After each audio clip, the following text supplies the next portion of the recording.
Hello all, मी मानसी आजच्या English session मध्ये तुमचं सर्वांचं स्वागत करते. आज आपण तुमचा जो चॅप्टर आहे मिस स्लिपरी ह्याचं वाचन पुढे करू, पाहू की स्टोरी मध्ये पुढे काय झालं आणि कसं जी सयाली होती तिने हर वस्तूला फेस केला. तर चला पाहूया मिस स्लिपरी. तर आतापर्यंतच्या स्टोरीमध्ये आपण वाचलं होतं की सयाली जी असते ती कसं हर वस्तूला घाबरते आणि काय तिच्या बरोबर होतं. ती क्लासला जेव्हा जाते तेव्हा तिचं इंग्लिशचा पिरियड असतो. फर्स्ट इंग्लिशची टीचर जेव्हा त्यांना म्हणते नोटबुक काढायला, तर ती चुकीने मॅथ्सची नोटबुक काढते आणि त्याची टीचर बघून घेते, बोलवते तिला आपल्याजवळ आणि ती चुकीने तिच्या हातातनं जे आहे ती नोटबुक तिच्या पायावरती टीचरच्या पायावर पडते आणि मग असं ती तिला पनिश करते, म्हणते की तू उभी राहा पूर्ण पिरियडभर. आणि मग सेकंड पिरियड जो हिस्ट्रीचा असतो तिचा आवडता पिरियड असतो, तेव्हा पण काय होतं की ती सगळं पाठ करून गेलेली असते नीट प्रकारे, पण जसंच तिला विचारते टीचर, प्रश्नोत्तर विचारते, तेव्हा ती सगळं विसरून जाते, एकदम ब्लँक होऊन जाते आणि काही उत्तर देऊ नाही पावत. तर परत तिला खूप गोष्टी ऐकाव्या लागतात आणि मग मग आपल्याला कळतं की कसं तिच्या घरी खूप खराब माहोल आहे. तिचे आई वडील नेहमी भांडत राहतात जोराजोरानी आणि जराशी पण जोराची आवाज ऐकून तिला आपल्या आईचं ओरडणं ऐकू येतं आणि ती खूप घाबरते आणि तिचे पाय कापू लागतात. आता याच्या पुढची कहाणी आपण वाचू. काय झालं. One day I was coming down the school stairs. एक दिवशी मी शाळेच्या शिड्या, स्टेअर्स म्हणजे काय, शिड्या असतात, तर शाळेच्या शिड्यांवरनं खालती येत होते. Somebody from the top gave a frantic scream. तर वरती जे होतं कोणीतरी वरतून, फ्रँटिक म्हणजे काय, एक्स्ट्रीम फिअर, कोणीतरी खूप घाबरून ओरडलं. I fell and came tumbling down about 7 steps. आणि तेव्हा काय झालं, ते इतक्या जोराचं ओरडणं ऐकून मी चुकी शिड्यांवरती होते तर मी पडले. मी 6-7 शिड्या खालती पडून गेले. म्हणजे अशी टम्बलिंग म्हणजे असं असं करून तुम्ही इमॅजिन करू शकता की शिड्यांवरनं कोणी कसं पडत असं. माय elbows and knees were badly bruised. Elbows and knees, elbow म्हणजे काय, हे, ठीक आहे ना, आणि नीज म्हणजे गुडघे. तर हे दोघांवरती खूप जास्त, ब्रुज्ड म्हणजे चोट लागली, खूप जास्त लागून गेलं.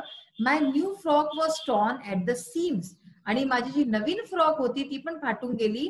सीम्स म्हणजे एजेस दॅट आर जॉईंट, जिथून जॉईंट असते ना फ्रॉक साईड वरनं, तिथून नाही ती फाटून गेली. When I reached home, Mama shouted, I am sick of you.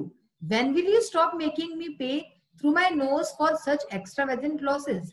तर आई काय म्हणते, जेव्हा मी घरी पोहोचले तेव्हा आई खूप जोराने ओरडली आणि म्हणाली की I am sick of you, मी तुझ्याशी कंटाळले, केव्हा तू थांबशीलस हे असे रोज रोजचं, म्हणजे की असे खर्चे करून. म्हणजे काय, ती पडली, तिची नवीन फ्रॉक फाटून गेली, तर ती काय म्हणते की तुझ्या कारणाने माझे आय दिवसाचे नवीन नवीन खर्चे होतात. एक्स्ट्रा वेगंट लॉसेस, एक्स्ट्रा वेगंट म्हणजे काय, व्हेरी एक्सपेन्सिव्ह, म्हणजे खूप महाग. तर असे खूप महाग मी लॉसेस केव्हापर्यंत सहन करू तुझ्या कारणाने. आता तुम्ही सोचा की कोणी, सपोज तुम्ही पडून आले कुठून, असं काही लागलं, तुम्हाला चोट लागलेली आहे आणि घरी येऊन कोणी तुमच्या बरोबर, तुमची आई स्वतःची अशा प्रकारचा वर्ताव करेल, तुम्हाला कसं वाटेल, किती वाईट वाटेल. तर तेव्हा नॉर्मली काय होईल, तर सगळ्यात आधी आई विचारेल की बाई कसं लागून गेलं, कुठे लागून गेलं, चोट कशी लागली, आणि प्रेमाने कुरवाळले. पण इथे काय झालं, इथे तिची आई जोराजोराने ओरडू लागली तिला आणि तिला डाटू लागली. Mother seized me by the arm, gave me a good jerk and seated me on the bed. म्हणजे तिने आपल्या आर्म मध्ये, म्हणजे हातामध्ये असं दबोचलं, म्हणजे असं प्रेमाने नाही, असं जोराने असं घेतलं. Gave me a good jerk म्हणजे खेचून आणलं आणि मला बिस्तऱ्यावरती बसावून दिलं. Seated me on the bed, बिस्तऱ्यावर बसावून दिलं जबरदस्ती करून. She fetched an antiseptic lotion and applied it to my elbow and knees. तिने एक अँटीसेप्टिक लोशन, म्हणजे असं क्रीम वगैरे लावतात ना कोणचं, तर ते चोटवरती लावलं, माझ्या एल्बोवरती, माझ्या कोहनीवरती आणि माझ्या गुडघ्यावरती. बट डिड नॉट हग मी. पण तिने मला प्रेम नाही केलं, तिने मला गळ्याशी एकदाही नाही लावलं. जर तिने क्रीम नसती पण लावली, पण प्रेमाने जर एकदा गळे लावून घेतलं असतं तर सयालीला खूप छान वाटलं असतं की हो, माझी आईला माझी परवा आहे. पण तिने तसं नाही केलं. Within me lingered the yearning that she would hold me and console me. आणि माझ्या आतल्या आत, ठीक आहे, मला असं वाटत होतं, लिंगर्ड म्हणजे काय, रिमेन बिहाइंड. आतल्या आत कुठेतरी वाटत होतं, द यर्निंग म्हणजे लॉंगिंग फॉर, म्हणजे काय झालं की माझ्या आत कुठेतरी अशी इच्छा होती that she would hold me, की ती मला धरे आणि मला कन्सोल करे. कन्सोलचा अर्थ काय झाला? कम्फर्ट. म्हणजे कन्सोल करणं. सपोज तुमचा कोणी लहान भाऊ बहीण आहे, अशा प्रकारे त्याच्याजवळ काही झालं, त्याच्याबरोबर काही झालं, तर तुम्ही विचाराल ना की काय झालं तुला, कुठे लागून गेली.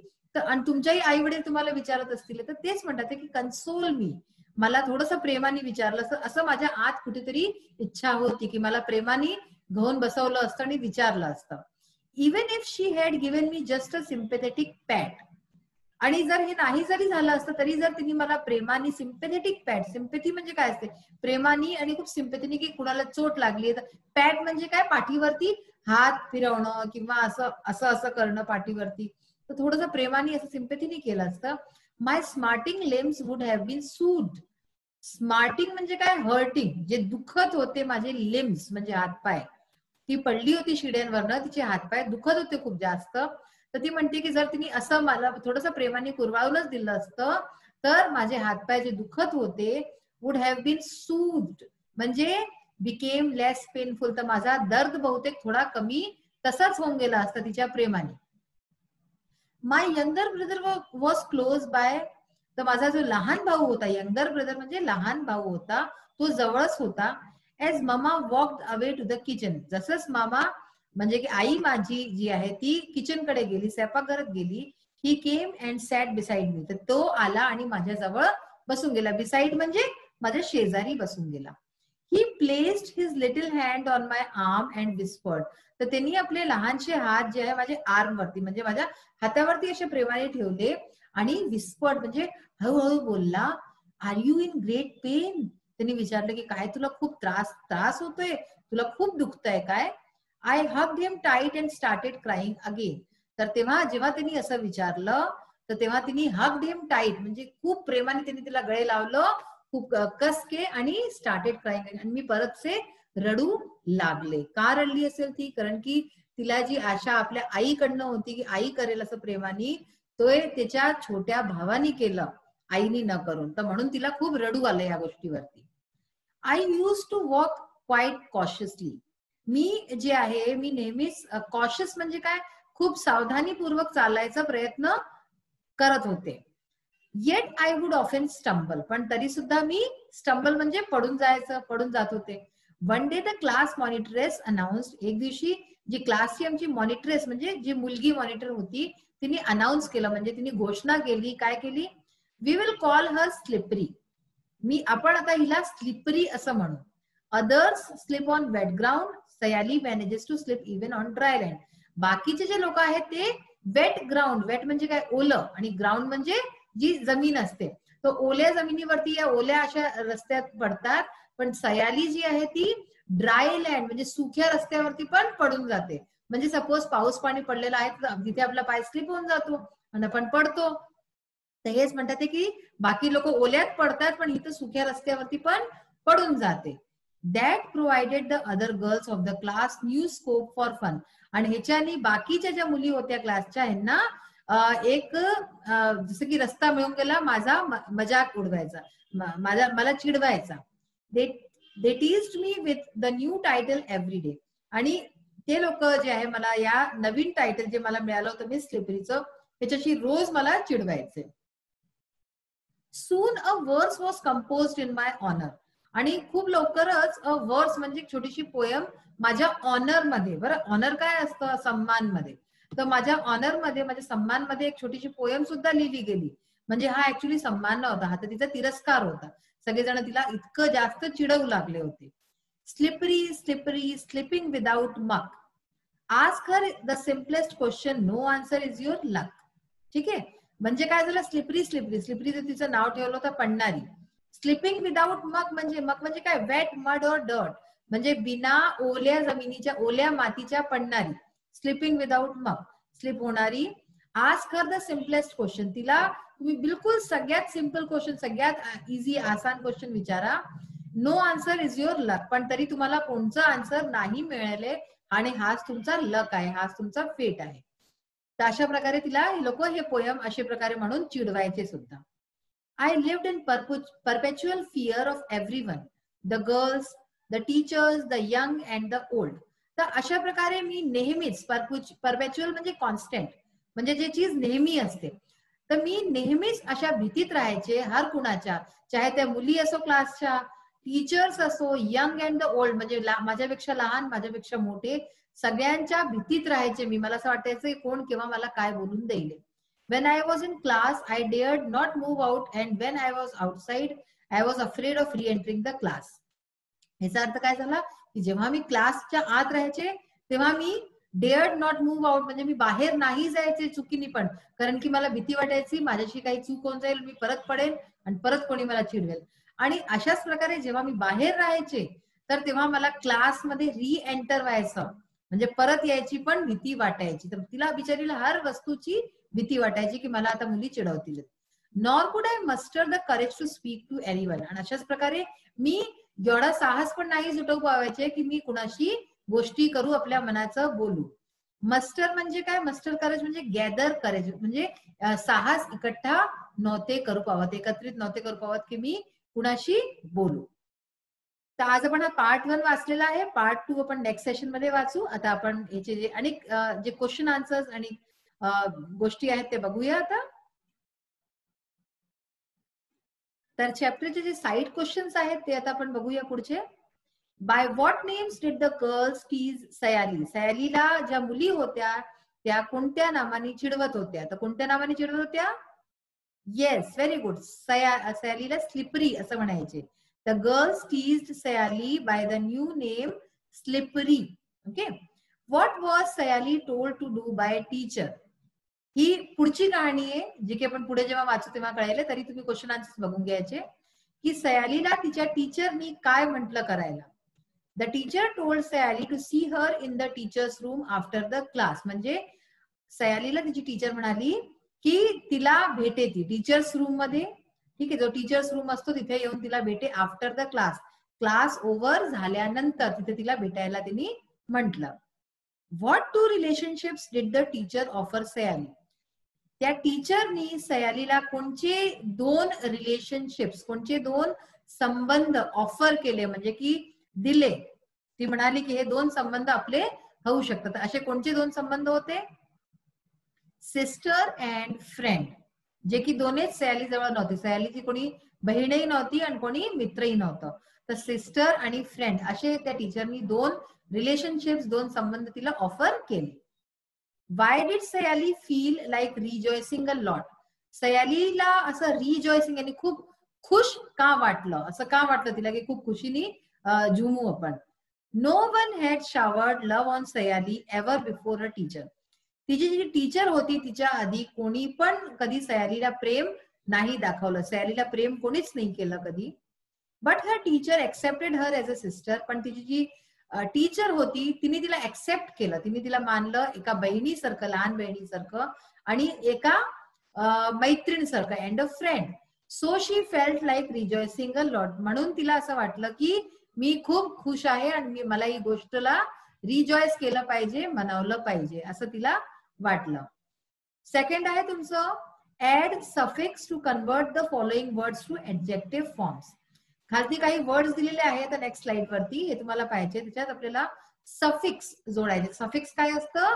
जे आपण वर्डच्या नंतर जोडतो कोणते शब्द.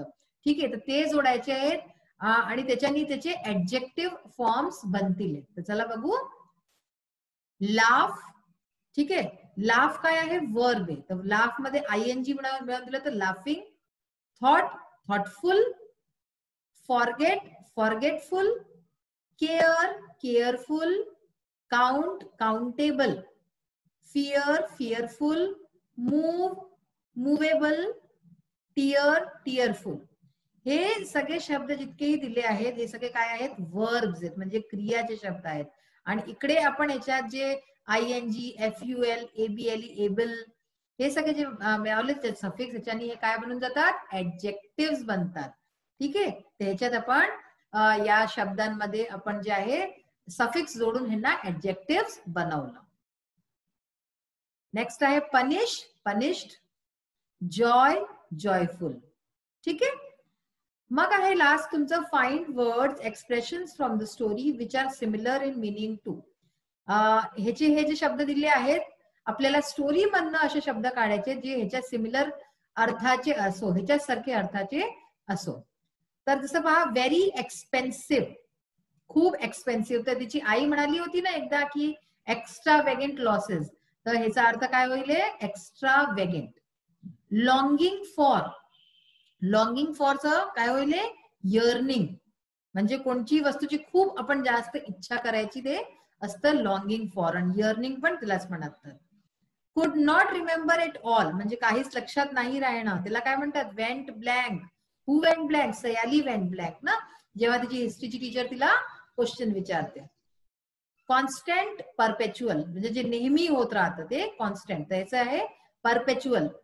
गॅदर ऑल वन्स करेज, ह्याचा होतं शब्द मस्टर करेज. हे सगळे शब्द आपण आता वाचलेले आहेत स्टोरीमध्ये. मस्टर करेज म्हणजे सगळं जो साहस आहे तो इकट्ठा करणं. Field and increased in size, म्हणजे की साईज मध्ये खूप भरून जाणं आणि वाढणं असं खुशीने, म्हणजे तर ह्याला काय म्हणतात? इन्फ्लेट. हा शब्द अजून स्टोरीमध्ये येईल. आणि मग आहे पेनिंग बॅडली, म्हणजे खूप जास्त दर्द होणं, दुःख होणं, तर ह्याला म्हणतात ब्रूज्ड. जेव्हा काही चोट वगैरे लागते तेव्हा ब्रूज्ड त्याला म्हणतात. Paining badly, bruised.